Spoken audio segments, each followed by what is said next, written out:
Chapter 29. The Indispensability of Cooperation. Competitive objectives within a society often rest upon or can benefit from cooperative support. Such cooperation may also be used to project competitive power outside the boundaries of a society. Either way, cooperation may permit competitors to maximize competitive power. Beyond that, cooperative support appears to be necessary to maintain a competitive system at any level. Competitive forces may not possess the resources to ensure that victims of domestic or foreign competition tolerate their preclusion, endure their exploitation, or continue to produce. In addition, the administration and the use of resources once they are obtained may necessitate more involvement than competitors can exert by themselves or reliably compel victims to contribute. This shortfall may call for them to motivate some of their victims or independent parties to become agents that help to devise and apply their strategies. Such agency may be incentivized by their sharing of some of their power and rewards of domination. Even an ascension into the ruling class of a competitive domain might appear indicated to reward extraordinary service, or reinforce the ruling class. On the other hand, establishing criteria by which ascension can be earned as a right endangers the continued profitability and power of its antecedent membership. Hence, ascension must remain discretionary and rare. Competitors might find sufficient support by offering positions of relative privilege without sharing ultimate power. But maintaining such support without sharing too much power may require a difficult balancing. Ruling competitors have to provide sufficient privileges to supporters to ensure their loyalty. Yet they cannot attribute so much privilege to supporters that these become competitive threats. Even if rewards are carefully measured, a program that attributes privilege for service undermines the competitive purity of a competitive system. It replaces competition at least in part with a cooperative approach. This cooperative approach may strengthen the grip of the ruling class on its subjects. However, it also weakens its position because it has to cooperate with supporters in return for their cooperation. Its deputation of supporters to undertake its business unavoidably assigns positions of relative power to such supporters. While the scattering of that power among many individuals may create some safety for competitive rulers, a decentralization may endanger rulers' power as well. It may isolate them and render them dependent. As supporters build and maintain the authority of competitive rulers, they progressively become its source. Before long, supporters might try to assert that power against competitive rulers and might demand a larger segment of the spoils or more governing influence, or they might attempt to exercise the position they hold for their own benefit. This menace may cause competitive rulers to control their supporters tighter than subjects in general. Competitive support personnel is therefore regularly hierarchically organized. The hierarchic structure of competitive organization may assist to suppress adverse tendencies. But it may also provide the structure for them to become successful. Individuals close to the top may be able to depose or dominate competitive rulers, particularly if they organize cooperatively. They may be prone to undertake such an overthrow since they obviously partake in the ruler's competitive attitudes. Moreover, the cooperative organization of support down the chain of command may produce a basis for an overthrow. Supporters may each only contribute a small part and hold only an insignificant portion of power. Notwithstanding, together, they may be able to wield considerable and potentially decisive power. In either event, the cooperative mode instituted by shared governance presents a peril for competitive rulers. To counteract that peril, they may supervise and strictly discipline cooperation, and emulate cooperative functions by hierarchic order. To limit the accrual and consolidation of power in leading agents, competitive rulers may disperse it, place themselves into the center of its exercise, and make agents' tenure temporary or discretionary.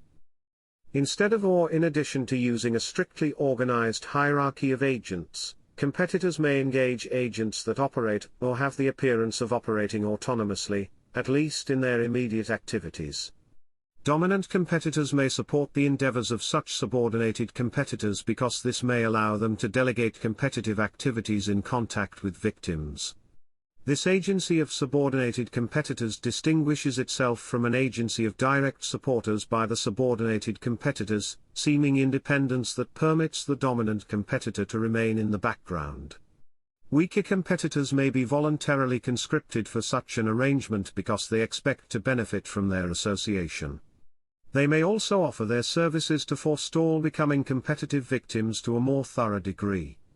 They may purchase continuing existence, protection, support, and relative freedom by cooperating with competitive rulers.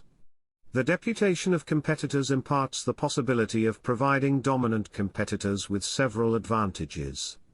For one, costs of delegated competition may be apportioned to deputies because sustaining their system will serve their own interest.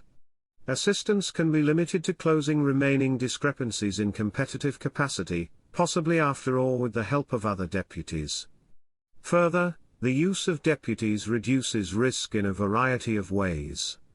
They might be able to exercise competitive strategies with more intensity and less compromise than dominant competitors might be able or willing to maintain directly. Deputies might be more effective and efficient because they may be better versed in precluding and exploiting targeted victims or because their competitive governance might meet with fewer objections from victims. If victims of delegated competition resist, their suppression might be generally left to deputies, thus sparing dominant competitors risks and costs related to direct confrontation. Even if dominant competitors had to become directly involved to rescue a delegate regime, they might be able to focus on innocuous aspects of support that permit their deputies to address aspects that are more controversial. If victims of delegated governance should succeed in their opposition, resulting losses and costs can be better contained by denying or severing involvement with losing deputies and establishing relations with their successors. This possibility of abandonment may also place additional pressure on current deputies to conform. Competitive delegation may further evoke fewer objections in the immediate setting of dominant competitors and permit them to conceal competitive activities to avoid objections. It may not only be preferred by them for the organization of a system that involves inward competition. It may be particularly desirable for forces who wish to project competitive practices beyond the confines of their system. Outwardly dominant competitors who are inwardly competitive as well may produce enhanced stability for their system by easing competitive pressure on domestic subjects for production or for assistance in the pursuit of outward competition and possibly by sharing receipts from delegated competition with them. Similarly, domestically cooperative systems that compete abroad may benefit by easing the pressure of cooperative engagement in production and outward competition and sharing receipts from delegated outward competition. Besides cooperating with competitive representatives, competitive interests may cooperate on a more lateral level. That cooperation may happen within the same competitive system or span different systems, including those that only employ competitive strategies outside their boundaries. Within a society, competitive interests may associate for particular tasks, form a more enduring association or combination for particular competitive activities, or compose a comprehensive competitive class. Cooperation may happen among competitors of different or the same levels and with the same or differing degrees of inclusiveness. Similar cooperation may occur spanning several societies. However, inter-system cooperation may be restricted to or at least depend on approbation by ruling competitors. Cooperation among competitors may be used for offensive or defensive purposes against third parties. They may coordinate or join in the conduct of their campaigns or organize a collective defense against repercussions from non-competitive victims. Further, the threat of being subjugated by other competitors or the opportunity of subjugating other competitors incentivizes competitors to enter cooperative schemes with one another. Joint offensive and defensive purposes imply that participants agree not to turn offensively against one another. Even without common purposes toward the outside, the threat of intercompetitor aggression for competitive effectiveness and efficiency as well as for their existence recommends cooperation among competitors to thwart conflicts or their escalation beyond certain points, at least if they would be unprofitable. They may therefore enter into associations in which they commit to protect one another from one another's competitive overreaching. Associations might continue to develop until blocks of competitive powers create an environment in which the competitive engagement of members or blocks against one another would not leave much expectation of profit. More than that, such an engagement would confront members and blocks with the prospect of mutual devastation. Such conditions may incentivize competitors to largely or entirely replace competition among them with cooperation in the form of coexistence or possibly active cooperation to mutually improve their position. At the basis of the willingness by competitors to condition or renounce their competitive approach toward one another stands a cost-benefit assessment. The additional resources to be gained from certain adversaries may not be worth the risk and cost that may be imparted by them. Competitors may conclude that momentarily or for more extended periods, competition among them could unnecessarily hurt or destabilize their position. Unless the outcome of a competitive contest and its costs appear predictable and favorable, these competitors may prefer the relative safety of their current positions. They may enter into agreements to not interfere, to limit interference with one another, or at least to bind their competitive activities toward one another to rules of competition. They might further protect and support one another against internal destabilization to attain or maintain stability in their relationship, prevent a contagion from other systems, or improve their internal position as an alternative to external strategies. In an ultimate calculation of cost, risk, and benefit, they might engage in joint structures and processes or even proceed to merge completely. Agreements among competitive forces are not limited to forces that would carry out offensive competitive practices. They also benefit parties that reserve competitive engagements for defensive objectives. While such agreements may become of particular importance in response to associations among offensive competitors, non-competitively oriented parties may covenant to defensively assist one another to discourage any practice of competitive overreaching. All offensive use of competition could be effectively prevented if all or a large majority of parties agreed to defend one another against competitive attack. That such an agreement has not been universally entered may demonstrate that some parties may consider themselves unilaterally or with selected affiliations strong enough to discourage attacks, or that they harbor offensive competitive designs that would be impeded by such a defensive network. Defensive alliances may be a logical response to the behavior of parties that share offensive intentions or reservations. They may also prevent that victims would be forced into participating in the activities of offensive competitors. Even if there should be no direct pressure to participate, defensively oriented parties might be tempted to voluntarily join offensively oriented parties under negotiated terms to avert a more damaging takeover. However, if all defensively oriented parties organized in a pact to defend one another, they might pose a momentous counterweight to discourage offensive competitors and offensively motivated associations from targeting any of these parties. Technological, economic, and other progressions are creating a world where offensive competitors may be greatly affected by conflict. Still, they may regard conditions possible in which the benefits of offensive competition outweigh the risks and costs of attacking or threatening others. Such activities can only be barred if defensive cooperative affiliations are so pervasive that they regularly render cost-benefit assessments of offensive strategies negative or at least indeterminate. Once defensively oriented associations achieve a sufficient weight, they may enter into stalemate relationships with offensively competitive powers that resemble relationships among these powers or their associations. Together, such impasses can produce a setting where cooperation remains the only way to improve conditions for the participants. Beyond these types of cooperation with direct agents, subordinated competitors, and further offensive or defensive competitors, cooperation also appears to be a more fundamental condition of competition. Unless competitors win resources in an outright battle, cooperation appears to form an aspect of all relationships between competitors and victims. Competitors may pressure victims into surrendering resources or access to resources by asserting a threat of enforcement. While that transfer of resources or access to them is coerced, victims usually choose to capitulate when their cost-benefit calculations are or become negative or, at the latest, when resistance becomes hopeless. Competitors usually condition the cessation or non-application of force upon victims' cooperation with their instructions. By cooperating, victims avoid the possibility of even greater damage than losing the resource at issue. Similarly, competitors derive benefit because victims' cooperation may decrease the risks and costs of strife and preserve the availability of resources for future takings. For that purpose, competitors may take or bar less than they could.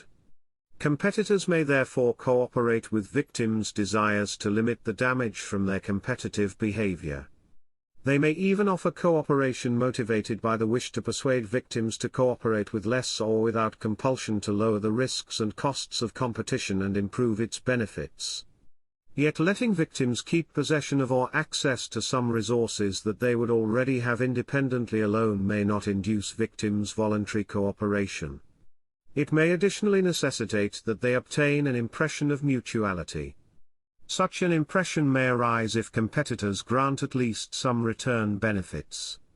They may provide goods and services that are targeted to make victims relent in their objections or to render them more effective and efficient. They might further invest in cooperative ventures in excess of these measures to disguise illegitimate profits, directly control cooperative ventures, or directly partake in their growth and earnings. Accordingly, competitive forces may engage in more active varieties of cooperation than merely permitting it. Even manipulating victims into believing that they are not being subjected to competition may be considered as a category of cooperation. While it is undertaken to lessen competitors' risk and cost exposure, it limits the threat to victims as well. Hence, although victims may never know the damage they have been spared, it accommodates them. Using cooperation under terms that adjust to manners in which victims produce might be considered a concession to victims' philosophies. But competitive powers may also try to align victims with their competitive philosophy. Although sanctioning and fostering competitive demeanor by victims may be entirely self-serving and damage victims' interests, it constitutes a cooperative concession by competitive rulers to victims' desires to exercise similar freedoms as their competitive rulers.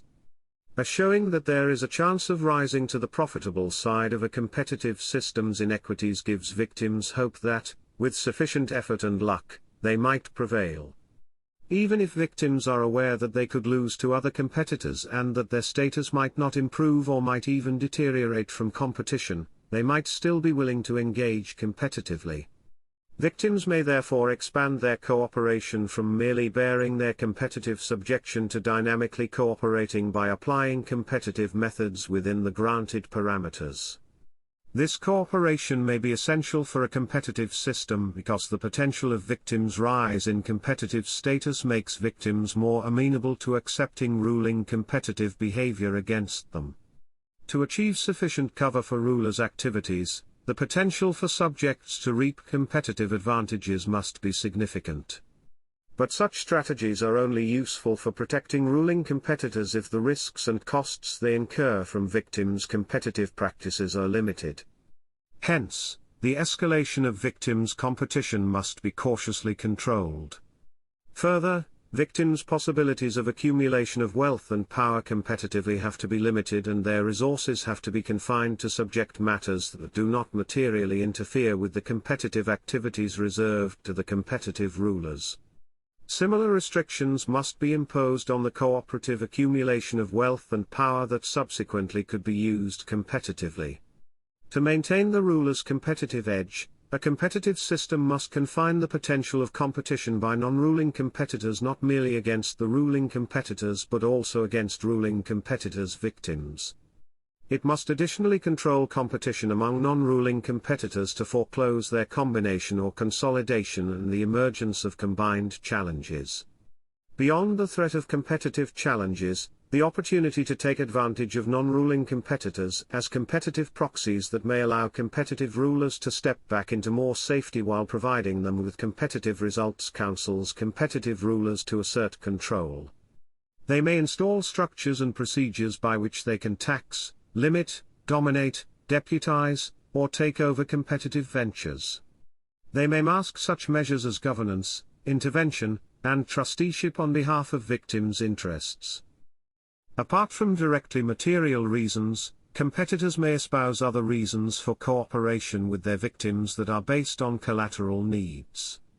An obvious motivating factor is the coexistence of competitive rulers with victims in a society. Unless competitors manage to exist separate from a society beyond their competitive activities, they must pursue and satisfy their emotional requirements in the same environment in which they abuse victims. Because they cannot use their competitive mechanisms successfully in attaining emotional resources from others, they have to engage in cooperation to the extent of these needs. Yet obtaining such cooperation may pose a problem. The pursuit of other resources at the cost of victims carries a great risk of disaffecting them, and destroying the transfer of emotional resources by them.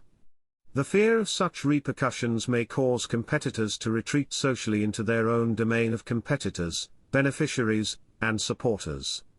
However, the impairment of competitors' endeavors by negative emotional responses from victims may not only affect needs that rely on emotional resources. In a social context, pursuits often inevitably touch upon each other in their means, settings, participants, and consequences. In addition, these pursuits are often interwoven in patterns of mutuality comprising emotional and non-emotional resources. The extension of emotional resources is often conditioned upon or influenced by a receipt of other resources. But the extension of other resources is also frequently predicated upon the non-disturbance of emotional states, or it is caused or influenced by the granting of emotional resources. Beyond that, a withholding or taking of emotional or other resources is often answered with protective, retributive, and corrective reactions that target the same as well as other types of resources.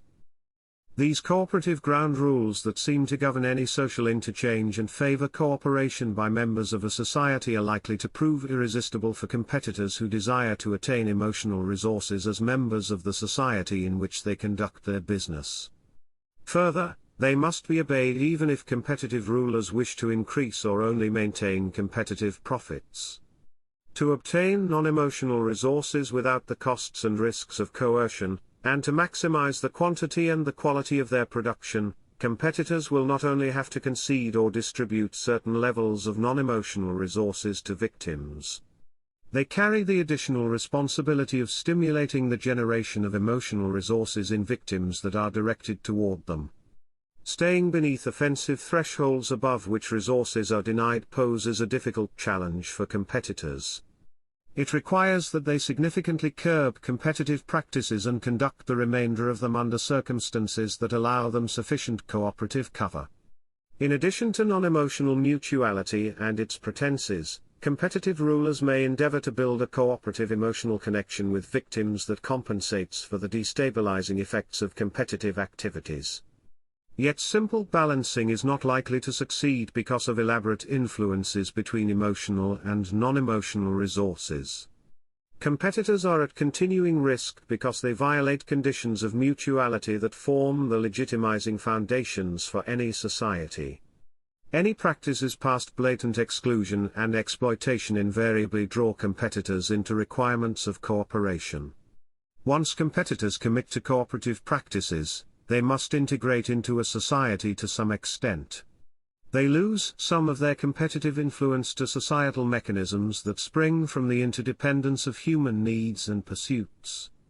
If they wish to be recognized as members of a society and operate within it, they must substantially submit to societal rules of mutuality, and societal mechanisms that enforce these.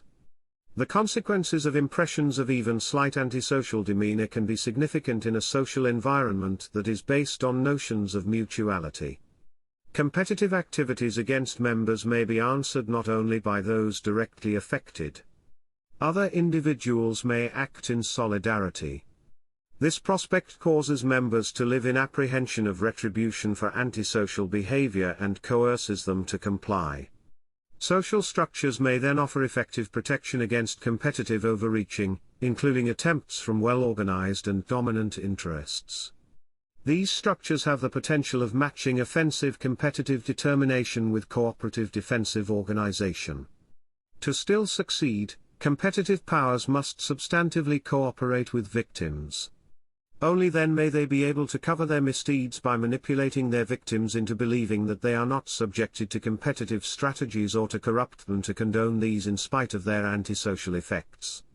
However, both strategies pose dangerous potentials for derailing competitive rule. All these complications that result from cooperation may draw its utility for competitive interests into doubt. While cooperative techniques may lend momentous support to competitive objectives, their use also generates a fundamental contradiction, and it gives rise to the development potential for a formidable counterforce.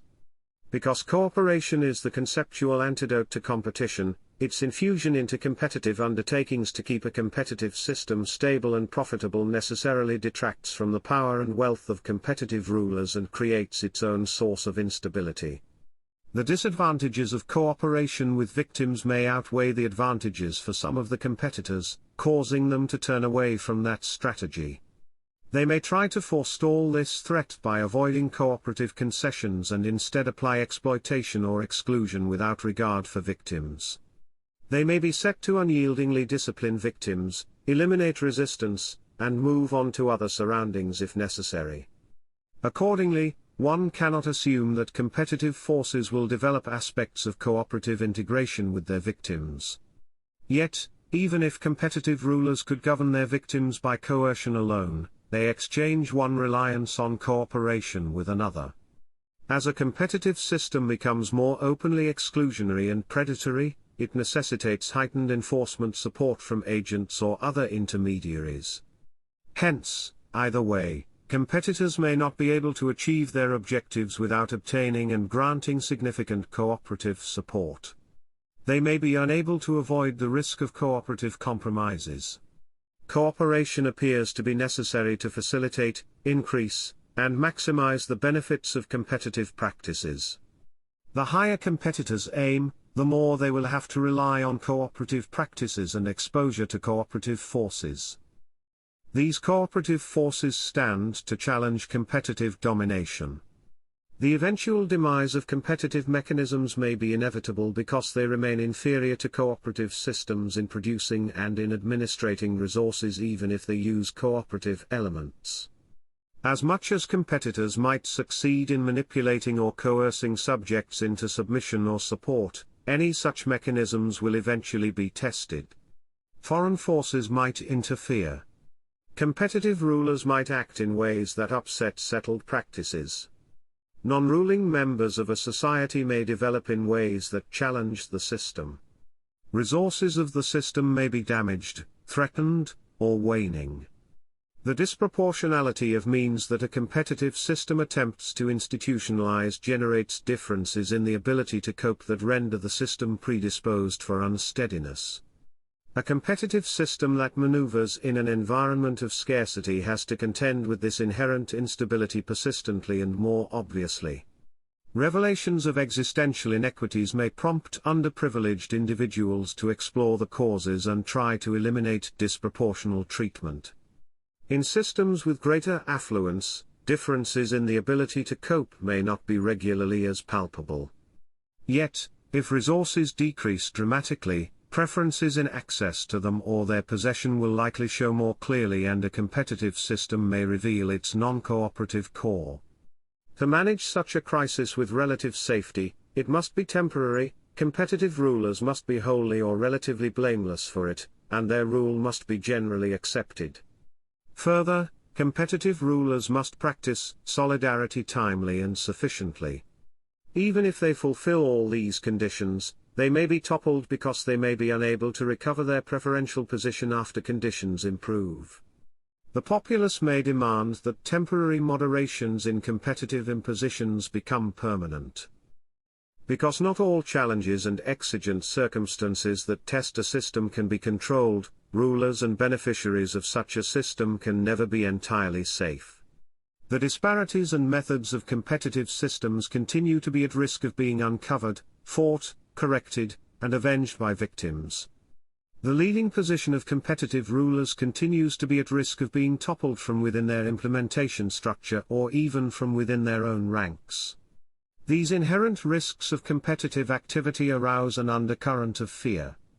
To avoid the pain and fear of reprisals and of organizational instability, competitors may choose to operate by regimes that allow them to control dissent within their ranks and among their agents and ultimate victims.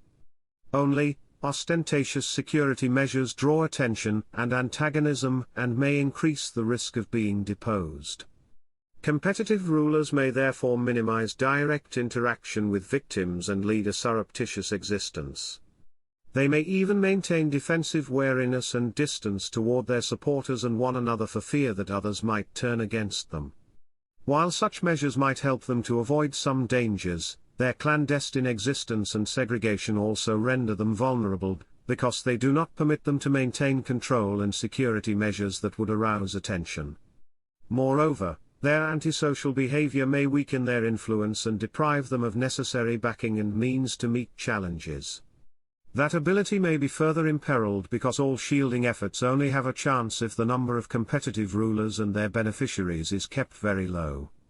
Because of its effective exchanging some threats for others, the self-imposed seclusion of competitive rulers may defeat its purpose of solidifying the position of competitive rulers. Even if this strategy should succeed, its fearful isolation may constitute a punishment in itself. In its extreme, competitive governance may be concentrated in one person. That would obviously eliminate the risk of conflict within the ruling class. Yet it would leave ruling interests more vulnerable. Depending on the range of a domain, a certain number of competitive rulers may be helpful or necessary to exercise control. Such a governance configuration will also be common if a competitive domain has not become consolidated under one ruler and where competitive rulers engage in cooperation. Either way, implementing agents are necessary, in a substantially greater number.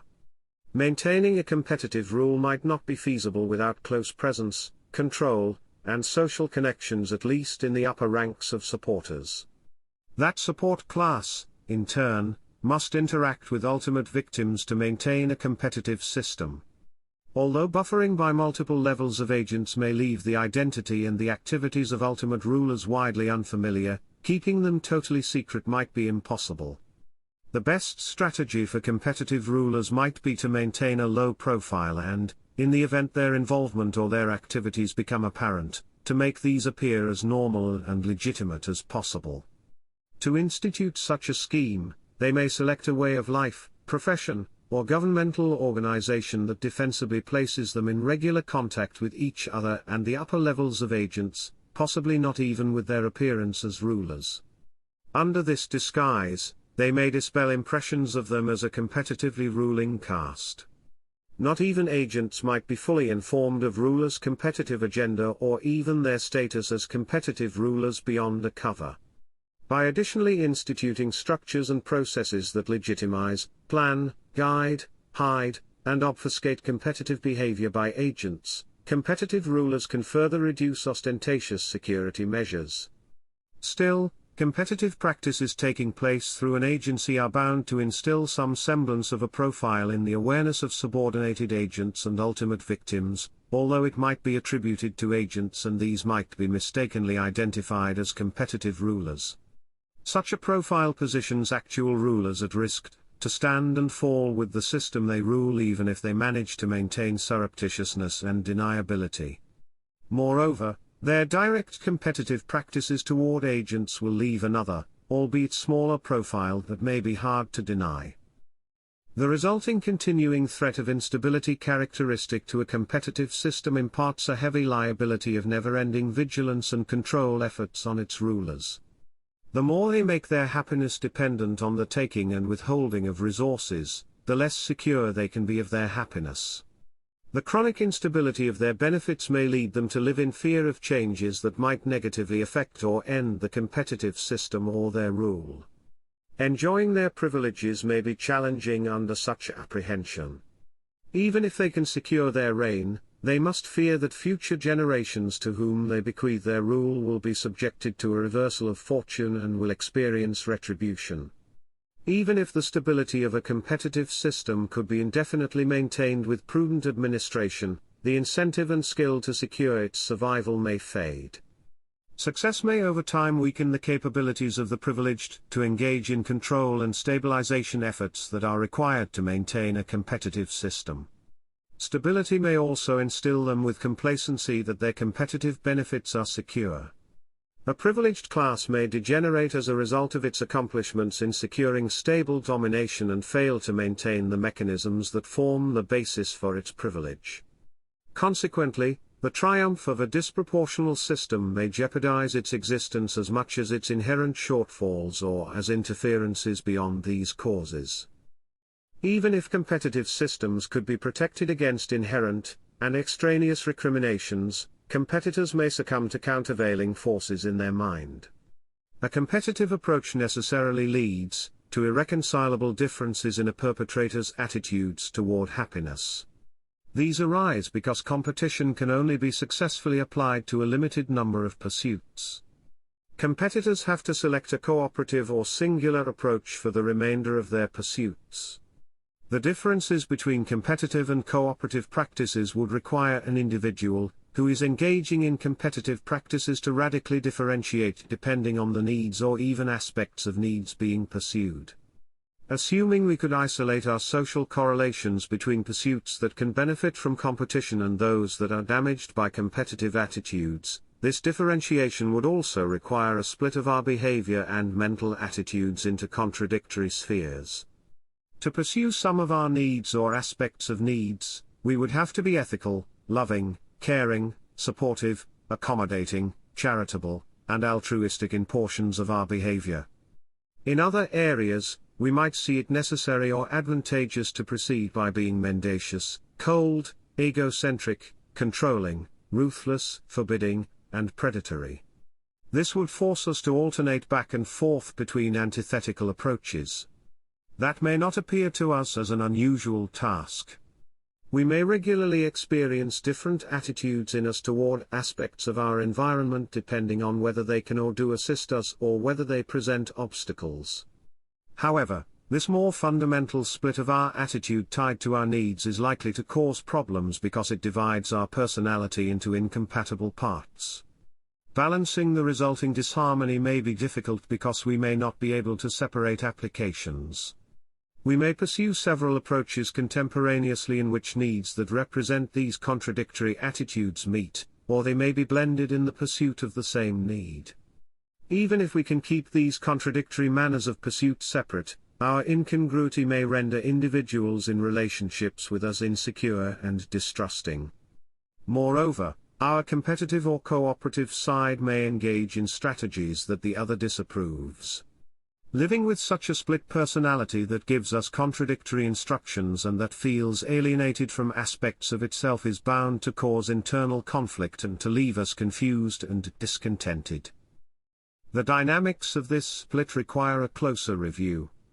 Unhappiness develops in us if we engage in the competitive abuse of others not only because of their reactions but also because of our emotional reaction. The reason for this effect is an involuntary compassion with other individuals. Compassion is most understandable when it occurs with regard to individuals with whom we have pre-existing relationships. As a group member, we may care for other group members because of our tribal instinct and an emotional attachment that originates from their significance for satisfying our needs. Particularly our needs pertaining to collective survival and thriving establish an emotional bond to other humans because they are the subjects of these needs. That bond may attenuate regarding humans who are not part of the same group. Nevertheless, we cannot avoid caring about them to some degree because we observe that we are all members of the same group defined by our species. Our competitive treatment of others further stands to damage conditions that could fulfill any of our needs through mutuality apart from collective survival and thriving. Hence, our unhappiness when we treat others competitively arises in part because, by damaging them, we deprive ourselves of means for the fulfillment of our own needs. Our desire to preserve and build these means can be interpreted as an emotional bond to other humans that we may call utilitarian attraction. In addition, we identify with other humans emotionally because we recognize that they share all essential attributes that actuate us to feel pain and pleasure. By imagining ourselves in their position, we empathize with their suffering and we share their joy. Through this emotional connection, we inevitably elevate our mood if we assist others, and we punish ourselves for transgressions against them. By hurting them, we inflict emotional injury on us. Our awareness of this effect is reflected in our conscience. If its urgings should fail, it will demand that we make amends to heal the damage we have visited upon ourselves. Protective, corrective, or retributory impulses in victims or their associates against competitive infractions are then complemented by similar, separately caused impulses in competitive offenders. Emotional identification and the resulting compassion with other individuals are not restricted to competitive offenders. They move in humans separate from the causation of particular emotions in others. The unhappiness we sense when we become aware of the suffering of others may induce us to recoil. Although empathy comprises transfers of pleasure as well, we might regard empathic rewards from assistance to others as optional to supplement our happiness. But the suffering in others seems more difficult to ignore. We may try to close our mind to retain our emotional balance. We might raise emotional barriers or avert or divert our attention to lessen our pain. It may take special circumstances that tie us to the suffering of others to make our exposure to their pain unavoidable. A causative connection to the suffering can create such circumstances. While our awareness of cause does not affect the pain we cause, it may leave us unguarded against sensing empathy. The pain we feel motivates us to take defensive action against its causes. Having ascertained ourselves as the cause for victims' suffering, our identification with them makes us aware that we have violated their rights. This might compel us to submit to our assertion of defenses on victims' behalf. The direct causation by competitive perpetrators may leave them particularly vulnerable to that reaction. Yet it may also occur in individuals who are less immediately involved but could still regard their behavior as a cause for the suffering of others. We feel guilty if we benefit from the competitive actions of others or become aware of competitive abuse and do nothing against it. In these cases, we may address defensive activities on behalf of victims toward direct causes as well as ourselves as contributing causes. Our desire to avoid contributing guilt may fuel our fight on behalf of victims. These collateral defensive mechanisms may impose pressure on competitors that may exceed the consequences of victims' defensive measures. The combination of actual and feared external defensive reactions and of internal conflict and pressure against competitive behavior is bound to have a considerable negative effect on the happiness of competitors. Similar if not identical effects seem to apply to those who act on competitors' behalf. If we pursue paths that encroach upon the happiness of others, we sentence ourselves to a life that is encumbered by unhappiness. Competitive acts necessarily set external and internal developments in motion that result in their punishment. An environment where happiness is achieved at the cost of others not only damages the happiness of victims. It also fails to deliver on its promise of maximizing, improving, or even maintaining happiness for purported victors. Competitive perpetrators may suppress their conscience and fear of repercussions. They may be able to secure some and even all of their needs by competitive, compromised, or split strategies for some time. Still, in a competitive environment, no victory is final and conditions may turn. Defenses may rise, or competitors may lose the ability or the will to be in command or may fall victim to other competitors. As resources abate or competitors demand more resources, assistance or tolerance extended by others may decline. Our experiences, myths, and fantasies embody the archetypical risk, cost, and failure of competitive methods.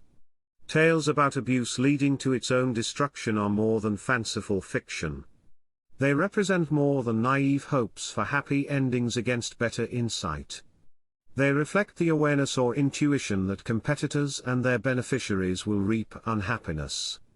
This prediction and its contributing insights counsel us that offensive competitive strategies cannot be helpful in pursuing our happiness. Cooperative strategies in our relations with other humans seem to offer a better alternative. That is already indicated by substantial reliance of competitive strategies on cooperation to generate congeniality, and resources on which they predate. The cooperative focus on harmony forms the antithesis to the discord and deleterious consequences entailed by a competitive approach. Cooperation further holds synergetic advantages that competitive manners of pursuit lack. It therefore appears that we must engage in cooperative practices if we want to advance our happiness. This insight may arrive most easily regarding needs that depend on emotional resources from others because we would be so clearly unsuccessful in trying to fulfill them with competitive strategies. Our requirements in these matters inform us of what we need to do to cooperate successfully. Yet competitive constrictions and disfigurements in the production of non-emotional resources may leave us without a conclusive notion of how their cooperative production can function. The next chapter begins to inspect these conditions.